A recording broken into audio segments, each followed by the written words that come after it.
A física quântica vem nos demonstrando que tudo e todos estão interligados. Cada célula do nosso corpo se liga com as estrelas mais distantes da galáxia.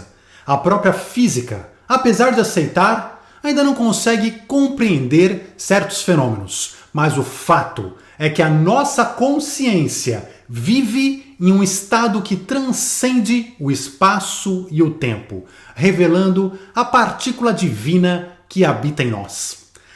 Olá, meu nome é Daniel Kaltenbach. Seja muito bem-vindo ao nosso canal Despertando Pessoas. Toda semana com um novo tema sobre ciência, espiritualidade e despertar da consciência. Aproveite antes da gente iniciar e já se inscreva no canal e ative o sininho para ser o primeiro a receber as notificações dos nossos próximos conteúdos. E se você deu like também, né? Não se esqueça. E se você quiser participar com a gente do nosso grupo de WhatsApp Seguidores da Luz, que é o grupo com base no qual nós decidimos esses nossos temas de estudos semanais e através do qual nós aprofundamos esses estudos, você será muito bem-vindo. Basta acessar www.despertandopessoas.com/seguidores e junte-se a nós. Neste nosso encontro, nós vamos então falar sobre física quântica, espiritualidade e correlação quântica. Nós vamos falar sobre o porquê que se diz que tudo e todos estão interligados. Quais são os aspectos da física moderna que apontam para esse caminho? Qual é o embasamento matemático que nos leva a tudo isso? Então temos bastante coisa interessante para conversar. Vamos começar? Nos últimos séculos, a ciência já comprovou matematicamente o fato de que vivemos em um universo que, apesar de ser infinito, tem todo o seu conteúdo unido, como se fosse uma única coisa. Essa separação que vemos em tudo é muito mais uma ilusão de nossas perspectivas de vida, com as experiências de quem vive aqui, isolado no dorso desse planeta Terra, onde nós estamos e vivemos hoje presos, do que a realidade maior propriamente dita. Porque esta verdade maior é de que tudo e todos estão interligados. E não apenas de uma única maneira, mas de várias maneiras diferentes. Muitas das quais, até hoje, a ciência, nós sequer imaginamos. E outras que hoje a ciência já compreende, ao menos matematicamente falando.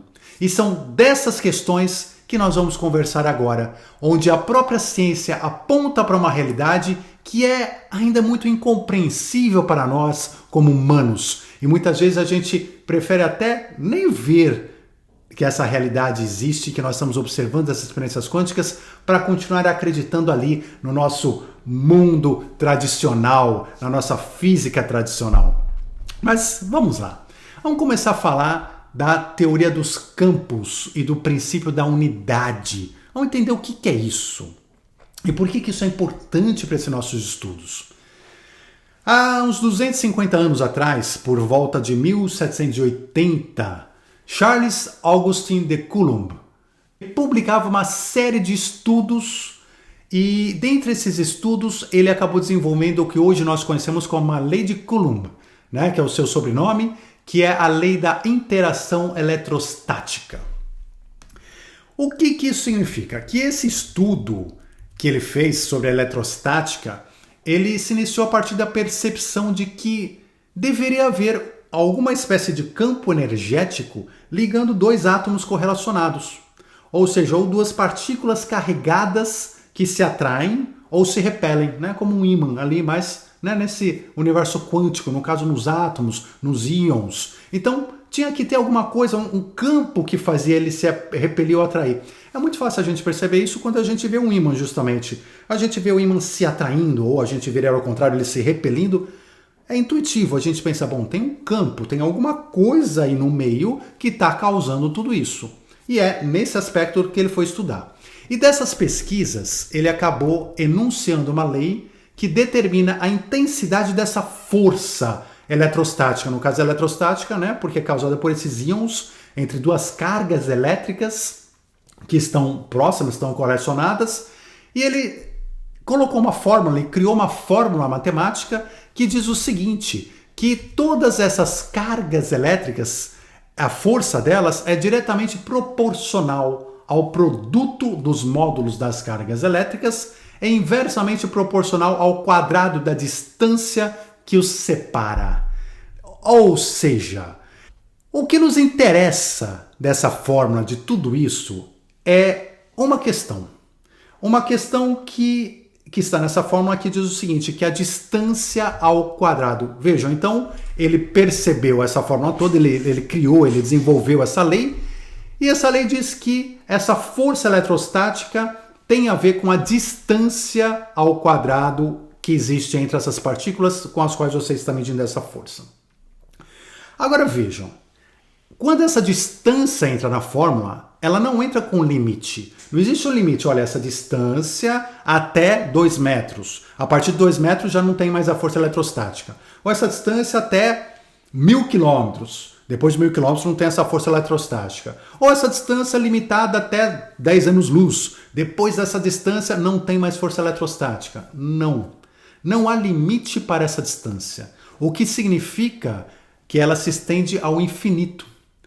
Daí a gente pode concluir uma coisa muito interessante, que matematicamente falando, esse campo magnético, esse campo eletrostático que surge entre duas partículas, se estende por todo o universo, se estende ao infinito. Então, nós podemos separar essas duas partículas, colocando uma muito longe da outra, mas nós não temos como separar a ocorrência de um campo eletrostático que existe entre essas duas partículas por mais distantes que elas estejam. O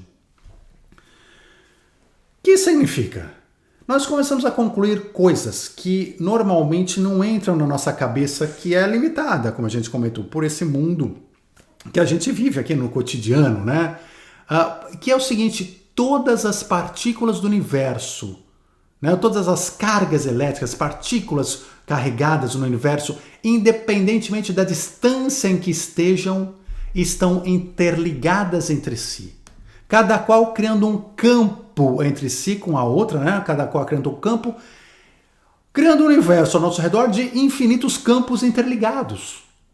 Ainda que a força do campo criado entre uma partícula aqui na Terra e uma outra lá nos confins da galáxia, essa força entre as duas possa ser pequena, pode ser muito, muito pequena pela distância, então ela ser muito fraca, mas nós temos que afirmar que ela existe. Essa ligação continua acontecendo, ainda que fraca. Daí eu imagino, né, o que a gente conclui? Imagine que eu desaparecesse, pegasse uma partícula quântica aqui, um íon, e conseguisse desaparecer com ele, conseguisse sumir com ele. Então um íon, uma partícula quântica infinitesimal, eu desaparecesse com ele aqui da Terra. Esse desaparecimento dela, a hora que eu sumo com esse íon, de alguma forma eu estaria causando consequências no universo inteiro, porque ele está interligado a todo o universo. Mas Coulomb também estudou uma outra importante e fundamental força da natureza que igualmente liga tudo que existe, que é a lei da gravidade. Então veja, temos uma lei da eletrostática, agora vamos falar da lei da gravidade. Na lei da gravidade, ele chegou a uma outra equação que é mais ou menos o seguinte, o campo gravitacional, então, ou seja, esse mesmo campo entre, eu pego dois corpos, existe uma gravidade entre eles, uma força gravitacional. Qual é esse campo? Qual a força desse campo gravitacional? Então ele falou, o campo gravitacional é igual a uma constante de gravitação universal vezes a massa envolvida sobre a distância ao quadrado dos corpos. Ou seja, as fórmulas dos campos, as fórmulas matemáticas dos campos eletrostático e gravitacional são virtualmente iguais. E também através da atração gravitacional conclui-se que forma-se campos gravitacionais e que a distância, pela fórmula matemática, a distância também é irrelevante para a existência do campo gravitacional. De novo, não existe um limite de distância para que exista um campo gravitacional entre dois corpos com massa. Isso significa o quê? Existe agora, nesse instante, um campo gravitacional que liga a massa que existe, a matéria, a massa que existe na unha do nosso dedinho do pé esquerdo até a massa, a matéria de uma galáxia que está a 200 mil anos-luz de distância da Terra. Vocês entendem o que eu estou falando? Ou seja, não tem nada, um pedaço no nosso corpo que seja que não esteja ligado diretamente, gravitacionalmente também a todo o universo. Então esses campos que a gente comentou, eletrostático, gravitacional, só para exemplificar, alcançam o infinito. E daí começou a surgir justamente a ideia do princípio da unidade. Começou a se entender que o universo está unido. Ele está inteiramente unido, inteiramente interligado entre si por campos. E Einstein monta então a teoria dos campos, que é a teoria de que se tudo está interligado por esses campos gravitacionais, eletrostáticos, magnéticos e outros, então a única realidade verdadeira do universo seria exatamente os campos. Enfim, ele entende que os campos, essas forças, essas criações são o que realmente criam, que realmente formam o universo que a gente conhece. Todo o universo é banhado por algo chamado campo. O campo estaria em todo lugar, portanto. E mais uma vez, então, Einstein também chega a esse conceito de que tudo está conectado e que tudo pode ser uma única coisa chamada campo. Esse é o princípio da unidade. A partir disso, de novo, como a gente já viu em estudos anteriores, não há mais espaço para campo e matéria, porque energia e matéria, tudo é a mesma coisa. A única realidade são esses campos, são essas forças. A própria física moderna começa então a desviar o nosso olhar do visível, do físico, para essa ilusão da Matrix, que na verdade é o efeito, é a consequência de uma causa subjacente, que está por trás, que são os campos, para a realidade maior que a realidade do campo, que é a realidade puramente energética. Ou seja, a realidade é energia. A matéria aqui são consequências dessa realidade maior que é a energia, mera consequência, mero efeito. E a física quântica, então, nos força a ultrapassar as nossas noções habituais de espaço e de tempo. Porque o universo é como se ele repousasse sobre uma ordem global, mundial, universal, indivisível, que vai desde a escala do átomo até a escala das estrelas. Tudo é campo. Cada uma das partes desse universo contém a totalidade dele, porque está tudo unido, está tudo interligado. Como eu falei, se eu sumo com um íon aqui agora, eu mexo no universo inteiro, automaticamente. Eu não tenho como mexer num íon aqui, desaparecer com um íon aqui, sem desequilibrar, sem mexer em tudo que existe. Em absolutamente tudo que existe. Vale aqui a gente mencionar um outro estudo muito interessante, que é o chamado pêndulo de Foucault. Vale mencionar aqui essa experiência dele, que era um francês, também um francês chamado Léon Foucault. Em 1851 ele fez uma prova, ele fez uma prova experimental, porque na época não tinha ainda provas, evidências concretas de que a Terra ela girava em torno de si mesma. A gente sabe hoje que a Terra gira em torno de si mesma, que é o que faz inclusive o dia e a noite. Então, conforme a Terra gira em torno de si mesma, e o Sol vai iluminando e vai ficando dia e noite, a gente conhece bem esse movimento hoje de rotação. Agora, na época não se tinha evidências disso. E ele queria justamente evidenciar, falando, eu vou mostrar que a Terra, ela gira em volta de si mesma. E o que ele fez? Ele fez uma experiência muito curiosa. Ele pegou uma pedra muito pesada e uma longa corda. E ele pendurou essa corda nas abóbodas do Panteão.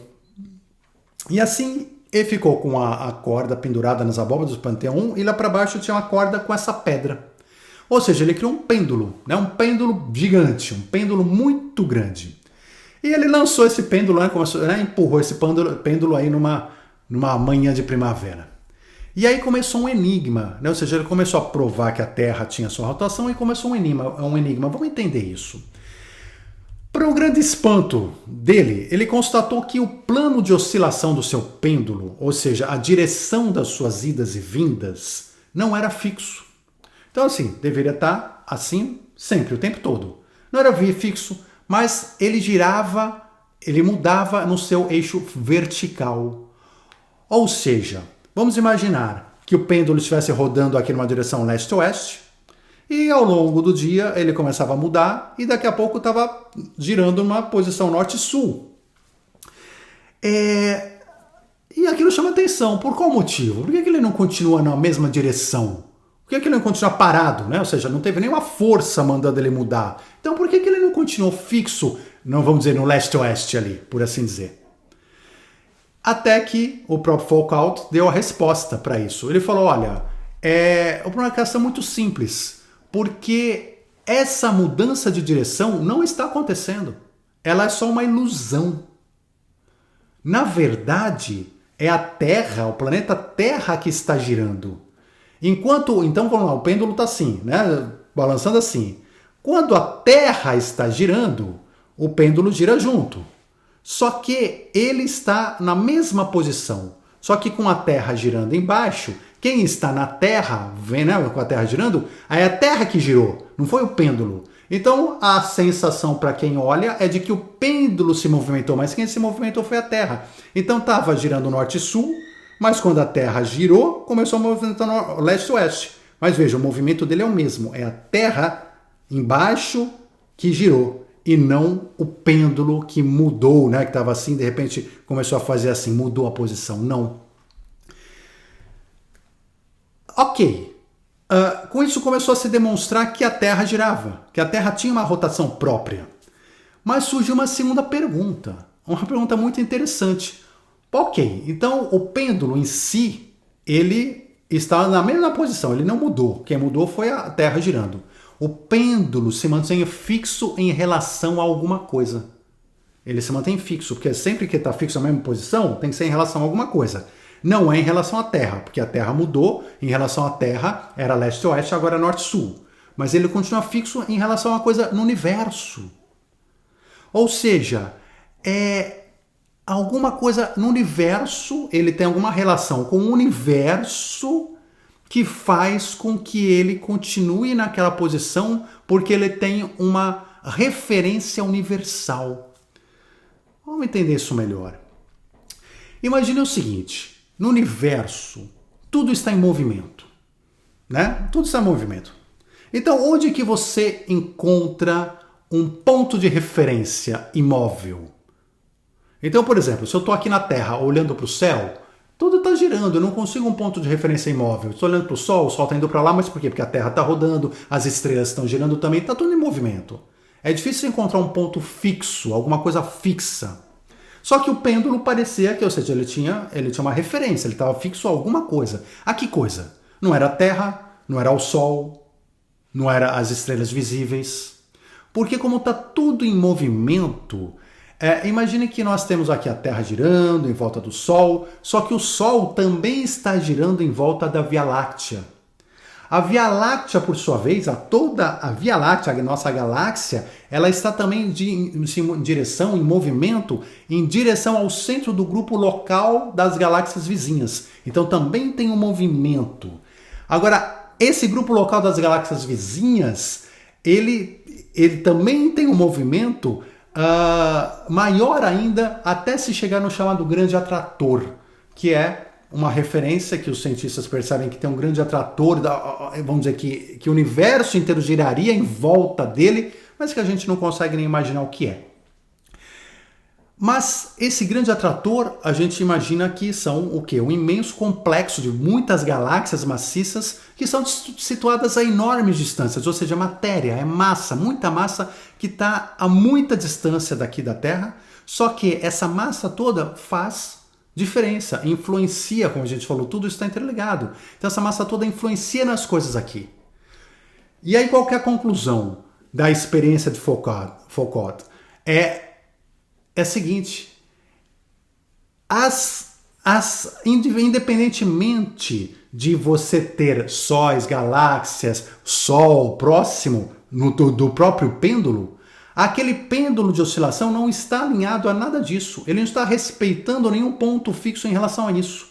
Ele está respeitando sim uma massa, uma posição universal que está muito mais distante. Está no horizonte do universo. Então, na medida em que a totalidade da massa visível do universo se encontra nos bilhões de galáxias longínquas, isso significa que o comportamento do pêndulo é determinado pelo universo em seu conjunto, ou seja, pelo conjunto da obra inteira, e não apenas pelos objetos celestes que estão próximos. Então, de novo, é a interligação de tudo. Existe uma interação misteriosa entre todos os átomos do universo.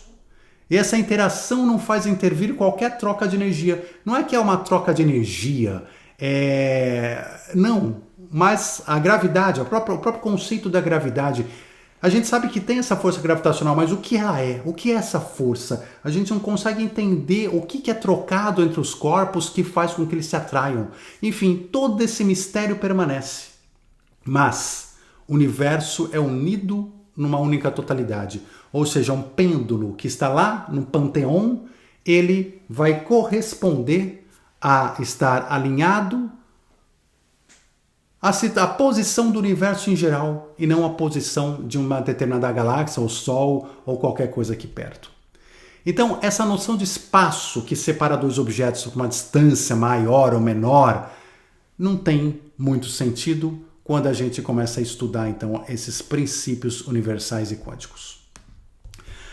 Outra coisa que a ciência quântica, para a gente entender a correlação, né, entre as pessoas, entre as coisas, que é muito importante a gente entender, que tem a ver com tudo isso que nós estamos falando. A velocidade da luz. Einstein, a velocidade da luz, ela não é mais necessariamente, não é mais o que há de mais rápido no universo. Por quê? O que seria o que há de mais rápido no universo?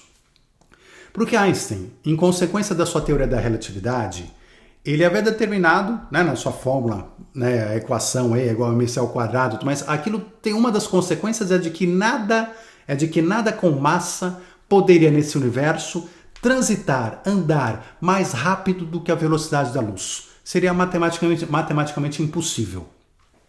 E como tudo teria massa, matéria, tal, então nada seria capaz de andar numa velocidade maior do que a da luz. A velocidade da luz seria o nosso limite em termos de velocidade dentro do nosso universo.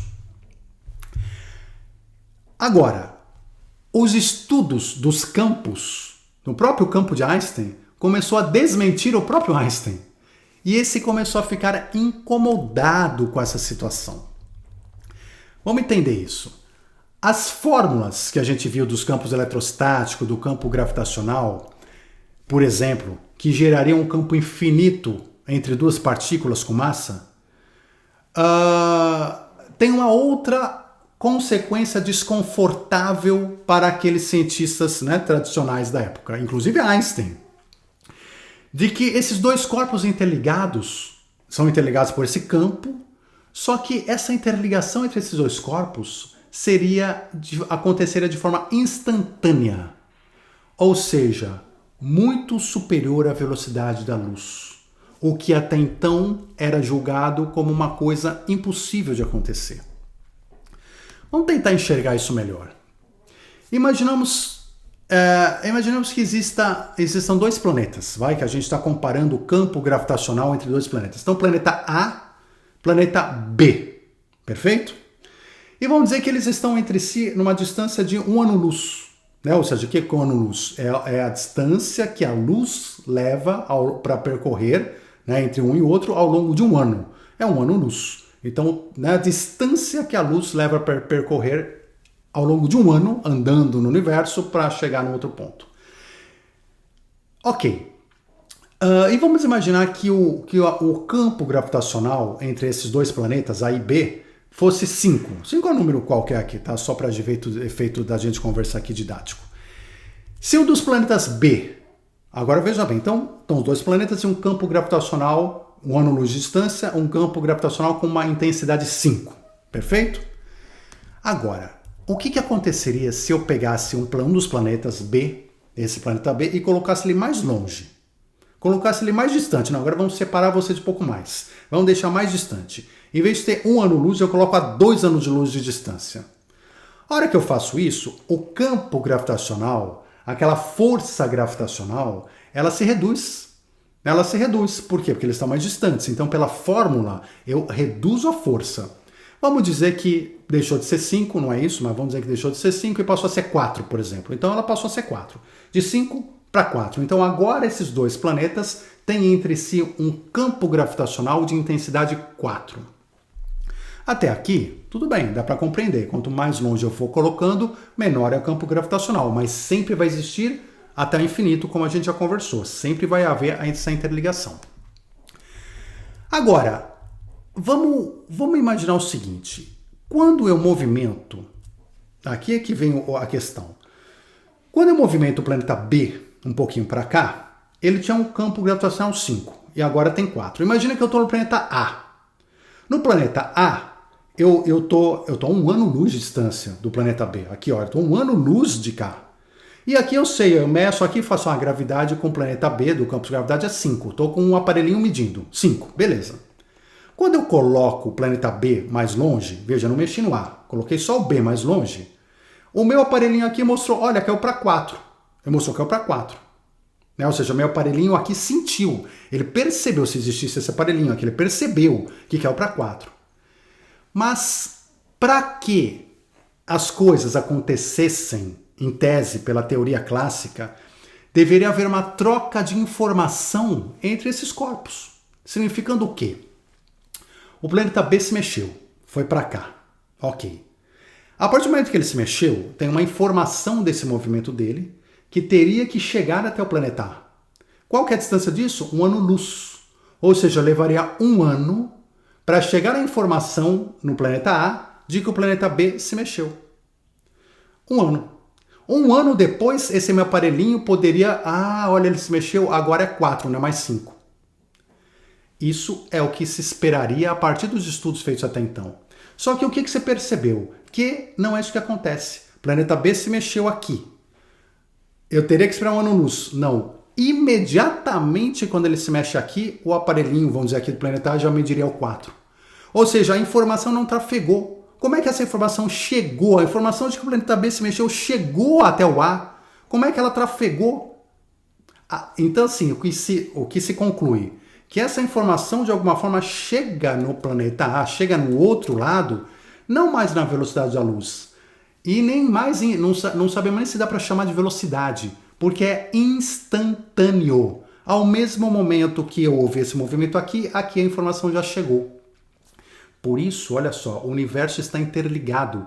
Lembra quando eu comentei, né? Ou seja, se eu desaparecesse com um íon aqui, agora eu desequilibrava o universo inteiro? Imediatamente. Eu desequilibraria, eu mudaria.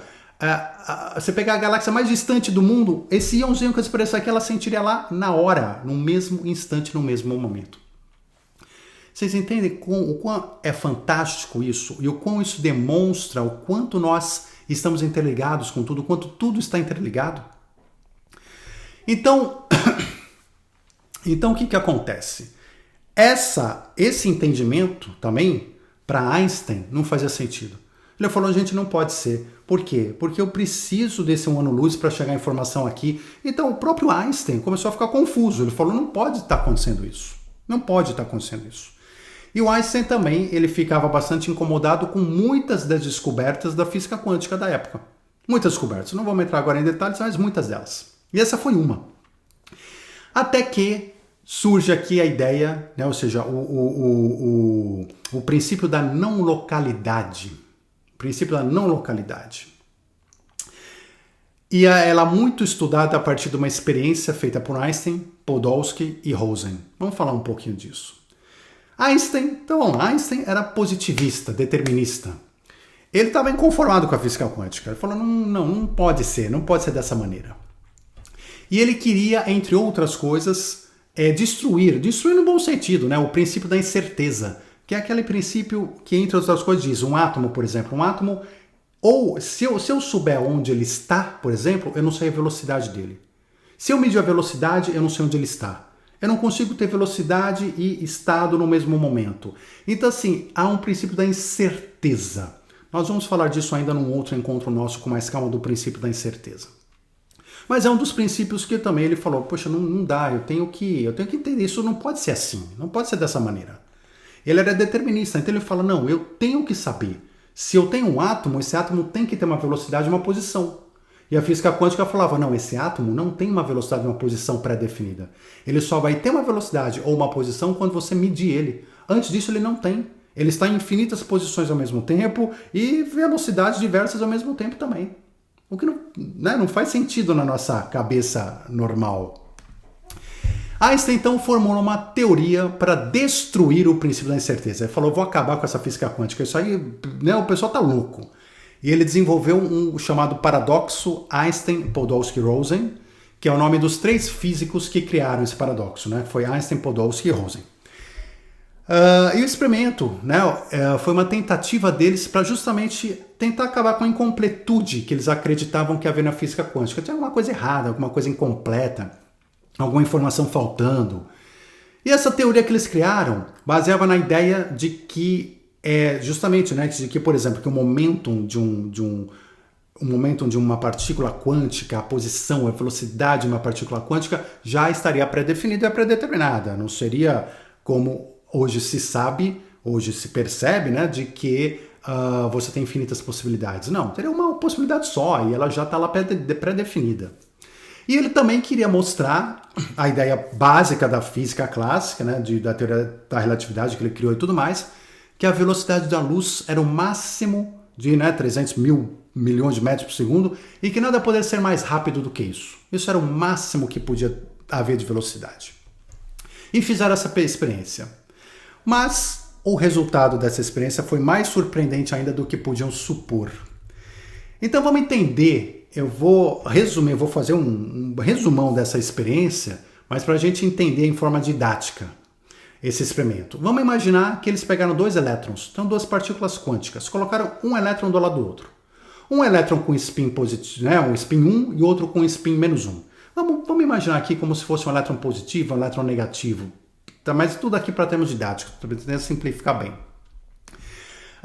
2 elétrons juntos, eles só vão se correlacionar quando justamente essa carga for invertida. Então, um spin 1 e o outro tem um spin menos 1.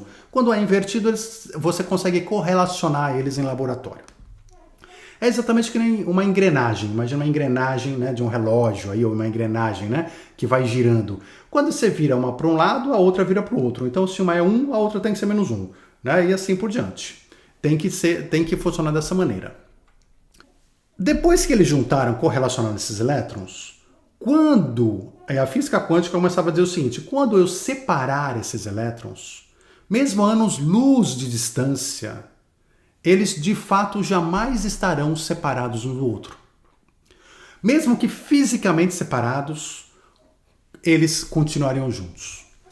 E foi nessa linha que a experiência foi. Eles correlacionaram os elétrons e observaram em laboratório. Então, como uma engrenagem, eles funcionavam. Depois eles separaram. Imagina que eles continuavam, cada um com spin 1, outro com spin menos 1. Continuavam da mesma maneira. Só que colocaram o outro elétron lá longe, ou seja, numa distância enorme. Vou imaginar aqui atrás da Lua, Colocaram outro elétron lá longe. E em laboratório mexeram com o elétron. Então ele rodava assim, tinha um spin assim, mudaram o spin dele. Quando mudaram o spin desse, aquele outro elétron lá do outro lado mudou o seu spin automaticamente também. Ou seja, se eu estou numa engrenagem com eles juntos, quando eu mudo o sentido de um, o outro automaticamente muda o sentido também, porque não tem como, imagina uma engrenagem, muda o sentido, os dois têm que mudar. Só que a distância, não se imaginava isso, se imaginava que se eu tivesse esse rodando dessa forma e esse dessa, e eu mudasse esse sentido, esse não ia mudar, mas ele muda como se eles estivessem juntos, exatamente como se eles estivessem juntos. Einstein ficou tão abismado com essa observação que ele chamou isso de esse efeito, de fantasmagórica ação à distância.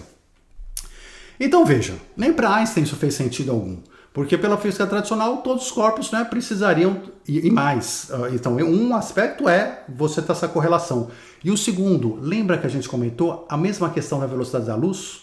Se eu tive este elétron aqui separado e quando eu mexi esse laboratório o outro mudou, deveria haver o que? Uma informação migrando daqui para o outro na velocidade da luz que informe o outro, olha, eu mudei a posição, aí o outro muda a posição.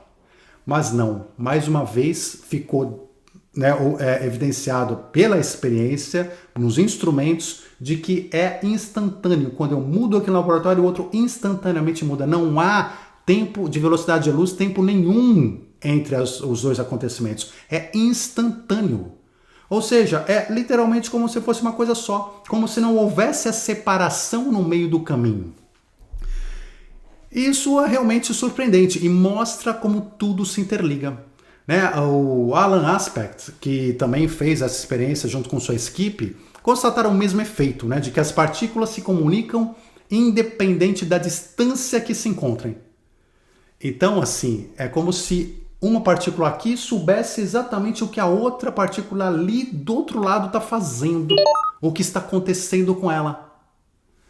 Então, inclusive daí surgiu a teoria, que nós não vamos falar hoje, que é a teoria que o próprio universo seria um imenso holograma. Né? Então a teoria do universo holográfico, onde cada pequena partícula contém o todo em si. Porque quando essa partícula se movimenta aqui, ela mexe com o todo, ela influencia o todo automaticamente. Então o todo está em cada partícula e cada partícula está no todo. Essa interligação é constante, né? e completa. Então hoje se sabe, experimentalmente, que esses objetos quânticos, quando interrelacionados, né, de modo adequado, eles se influenciam mutuamente de forma não local. Por que de forma não local? Porque eles não estão no mesmo lugar, eles não estão localmente encontrados, eles são locais diferentes. Então eles se comunicam de forma não local. Daí vem surgir o princípio da não localidade.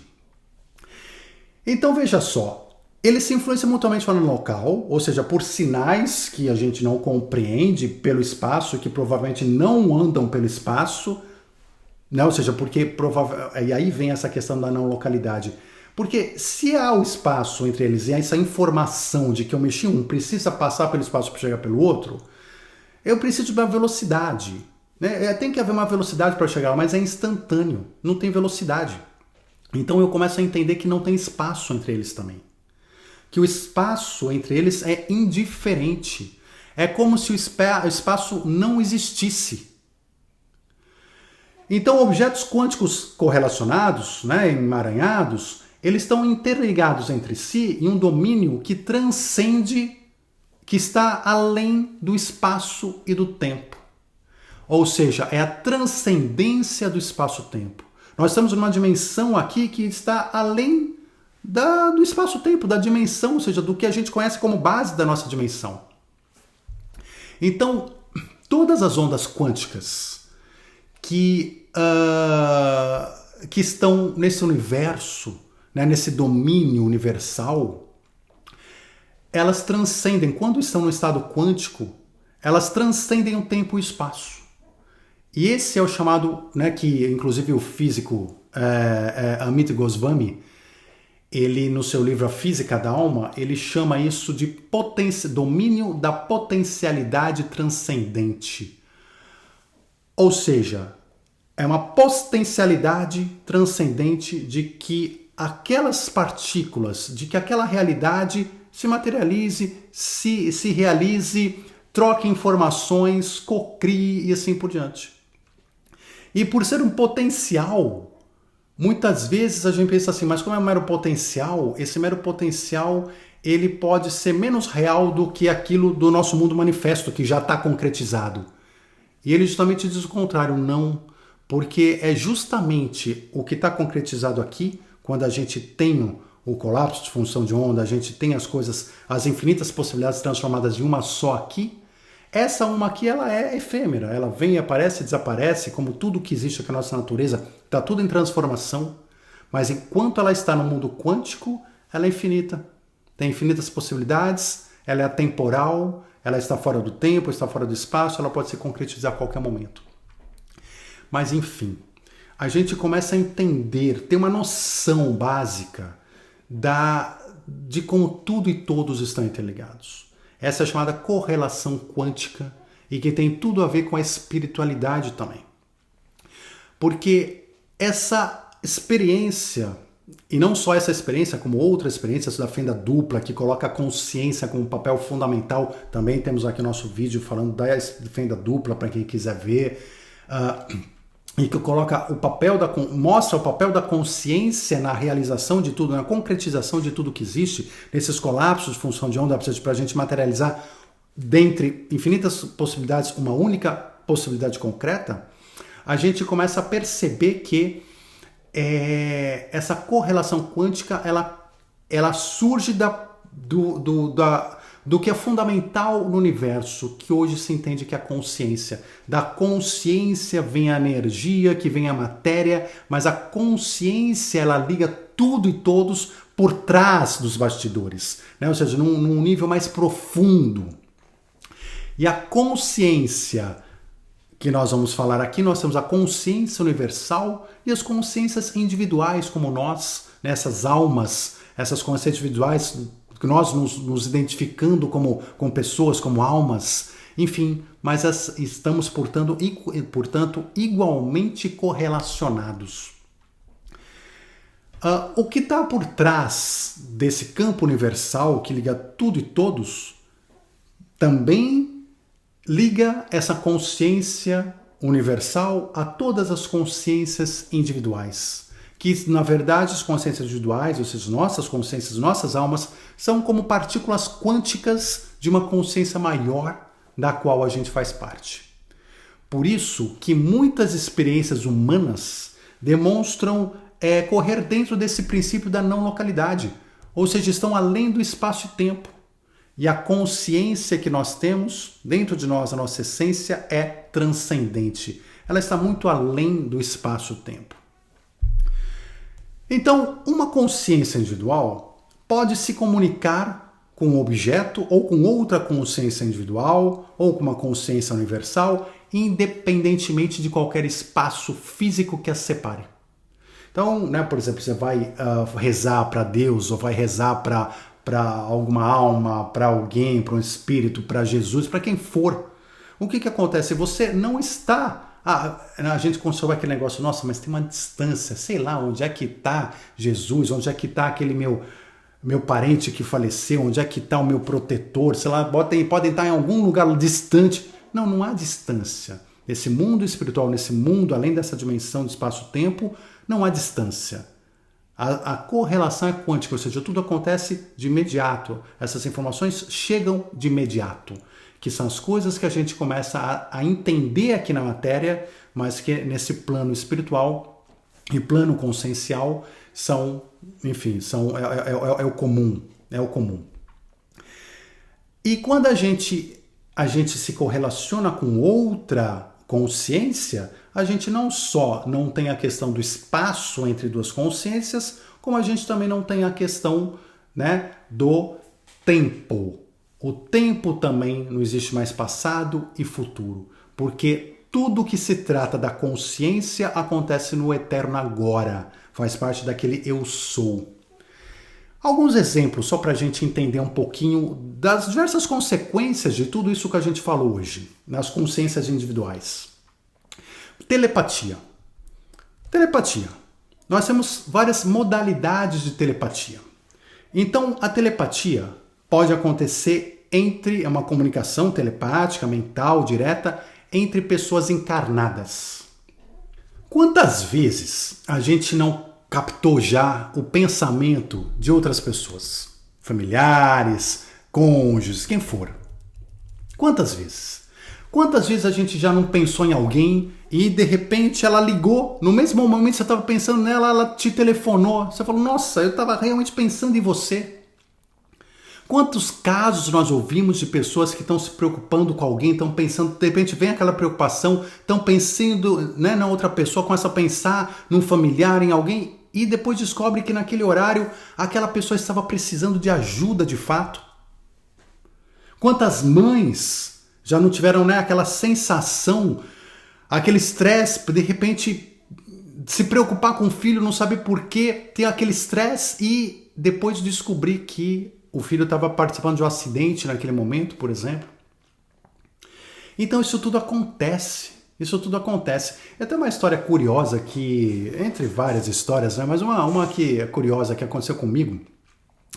Eu lembro que eu era criança ainda e, enfim, desde criança eu já gostava de espiritualidade, ufologia e tudo mais. E eu fui comprar, eu tinha saído, sei lá, já ter 10 anos de idade, alguma coisa assim, e eu fui comprar pão na padaria, né? Meu pai falou, vai comprar pão na padaria. Fui lá eu comprar pão na padaria. E quando eu tô voltando da padaria, eu volto olhando pro céu e querendo achar um disco voador. Mas assim, como se de repente do nada, não tinha conversado sobre isso no dia, não tava pensando. Comecei a olhar pro céu falando, tenho que achar um disco voador. E comecei a olhar e voltei até minha casa olhando pro céu. Quando eu chego em casa, meu pai falou assim, ó, teu amigo, ele acabou de ligar, né, o amigo Cláudio, que hoje mora no Japão. Ele falou, teu amigo acabou de ligar e queria falar com você e tal, pediu para você ligar urgente. Eu falei, tá bom. Aí eu liguei pro meu amigo, ele morava perto, relativamente perto de onde eu morava. Aí eu liguei para ele e falou o seguinte, Daniel, eu tava te ligando porque eu tava olhando aqui para fora e tava vendo um disco voador, eu tava vendo aqui uma luz muito estranha e eu queria que você visse. E aí eu tava, tentando falar com você e não consegui, mas agora a luz foi embora. Aí eu falei pra ele, você não vai acreditar, né? Eu tava lá com o padaria, descia e alguma coisa me dizia que eu tinha que olhar pro céu para olhar um disco voador. Então assim, sabe, são coisas, ou seja, é muito nítido que existe uma telepatia, que existe uma mensagem que está chegando, né, para nós e que em alguns momentos a gente consegue receber, em alguns momentos ela vem. Mas a telepatia não acontece só entre pessoas encarnadas, pode acontecer também entre espíritos, entre pessoas desencarnadas. Então, aqui, por exemplo, os milhares de casos de EQM, de experiência quase morte, que nós temos registrados, eles relatam, assim, num volume incrível, que quando estamos no plano astral, a comunicação com entidades que aparecem, protetores e tudo mais, ou às vezes até ancestrais nossos, se dá de forma telepática. Que toda essa comunicação acontece de forma telepática. A comunicação também entre encarnados e desencarnados também acontece de forma telepática em regra. Então toda essa comunicação entre encarnados e encarnados não acontece com sons, com palavras físicas, né, através do ar que está ao nosso redor. Não. Elas acontecem 100% de forma telepática. Nós sofremos diariamente as influências de obsessores ou de bons mentores, né, os nossos anjos da guarda e tudo mais, que eles estão o tempo inteiro nos influenciando para o bem ou para o mal, e cabe a nós, o nosso livre-arbítrio, seguir ou não seguir, saber o que nós vamos fazer, mas como é que chega a isso? Telepaticamente. Telepaticamente. Muitos médiums recebem mensagens e canalizações em suas mentes dessa forma telepática. Outra questão de correlação, né, as almas gêmeas, as almas afins. Nas nossas sucessivas vidas, a gente se correlaciona com outras pessoas, com outras almas. Inclusive algumas almas que a gente se correlaciona já desde a mônada. A gente vem de uma mesma mônada e a gente se relaciona e tem vivências juntas e tem aquela mesma origem monadal, né, monádica. E essas correlações de almas, elas funcionam muito como aquelas correlações em laboratórios desses dois elétrons, onde você correlaciona eles. E duas almas correlacionadas geram uma espécie de campo entre elas, um campo eletromagnético, um campo que a gente ainda não compreende muito bem, que faz com que elas sempre vão se reconhecer de uma forma diferenciada. Então, ao se encontrarem, elas vão sentir um sentimento bom, como assim uma atração inexplicável. Né, aquela questão da alma gêmea, do não sei o que, ou uma afim, eu gostei, eu simpatizei com aquela pessoa, fui com a cara dela, e você não sabe por quê, mas tem aquela atração inexplicável. Ou então, você vai sentir algo ruim, como uma repulsão inexplicável, assim como os íons, lembra de atração e repulsão? A mesma coisa, uma repulsão inexplicável, que oriunda de outras vidas, de outras situações, de outras correlações, de outras experiências, mas eu sinto aquilo pela correlação de almas. Outra situação que extrapola o espaço-tempo e tem a ver com essas correlações conscienciais, a premonição. Então, A premonição ocorre quando a nossa consciência individual se adentra na atemporalidade, nessa transcendência do espaço-tempo e vai buscar informações existentes naquilo que chamamos de futuro. E ele traz para cá. E a gente então tem aquela informação, né, desse presente eterno, mas no que nós chamamos de futuro, através da premonição. Outro exemplo, a chamada telequinesis, né, ou seja, que é aquela, no grego vem mente, movimento, ou seja, você movimentar objetos com a mente. A movimentação de objetos à distância. Hoje não é mais apenas um fenômeno de poltergeist, né, como antes, onde uma consciência desencarnada conseguiria concentrar força sobre a matéria para mexer um objeto qualquer, um objeto físico qualquer. Existem hoje muitos estudos, e seríssimos, que começam a demonstrar a capacidade da consciência de agir de longe, transcendendo o espaço-tempo para atuar sobre objetos. Então, seja movimentando ele, né, sem o toque físico, né, seja com estudos de movimentação, de influenciação da matéria no nível quântico. Está cada vez, né, os estudos indo mais para o nível quântico. Por quê? Pegando objetos cada vez menores para que a gente movimente e faça a diferença. Porque é bem evidente que nesse mundo, no macrocosmos, assim como a física clássica, né, a nossa influência com essa força mental sobre a matéria é muito reduzida, muito fraca. Agora, conforme a gente vai indo para o mundo quântico, ela também vai aumentando, essa força vai ficando cada vez maior. Então esses estudos têm ido para essa linha também, de mostrar a influência da nossa mente sobre as moléculas de água, a influência da nossa mente sobre a amostra de DNA, sobre condutividade elétrica, no DNA, por exemplo, a nossa influência mental sobre dados estatísticos, como por exemplo, lançamento de dados. Vou jogar um dado vou tirar de 1 a 6. Eu ficar jogando dado o tempo todo, eu tenho uma estatística do número, da quantidade de vezes que vai ser número 2, número 3, número 6, assim por diante. Mas são estudos que mostram que a partir do momento em que eu me concentro num certo número, uma certa posição, estatisticamente aquele número vai sair mais do que os outros. E assim por diante. São vários estudos tentando demonstrar essa questão. Por quê? Que parte do princípio de que a consciência está por trás da matéria e que no final das contas a consciência acaba influenciando na matéria. E tudo isso está ligado ao eu sou, né? Aquele conhecimento milenares que nos ensinam que a nossa essência, a nossa consciência está justamente além do espaço-tempo, como já é dito há milhares de anos. Está além da Matrix, além dessa ilusão 3D, que está ligada ao todo cósmico. E esse eu sou nosso vive no presente eterno, nesse presente, e pode invadir outras dimensões. Por quê? Porque a consciência é a base de todas as dimensões, é a base de todas as criações. No eu sou, portanto, a gente encontra a transformação da matéria e, portanto, a cura, a nossa própria felicidade, a nossa liberdade, a certeza, porque sempre que nós estamos nesse eu sou, nessa nossa consciência primordial, nós estamos mais e mais correlacionados à consciência universal, à divindade, a Deus e assim por diante. Então, gente, hoje eu sei que foi um encontro bastante denso, né, de informações, complexo. Espero que vocês tenham conseguido retirar o máximo de informações de tudo que a gente conversou. Vamos continuar nossos estudos, nossos grupos de WhatsApp, Seguidores da Luz. Se você não participa ainda com a gente e quiser participar, basta entrar em despertandopessoas.com/seguidores. www.despertandopessoas.com/seguidores e você será muito bem-vindo. E nos encontramos aqui de novo semana que vem com um novo tema sobre ciência, espiritualidade e despertar da consciência. Desejo a todos vocês uma excelente semana e que a gente possa se correlacionar com todas aquelas pessoas que a gente ama e com a divindade mais do que nunca. Um forte abraço, muita luz e até já!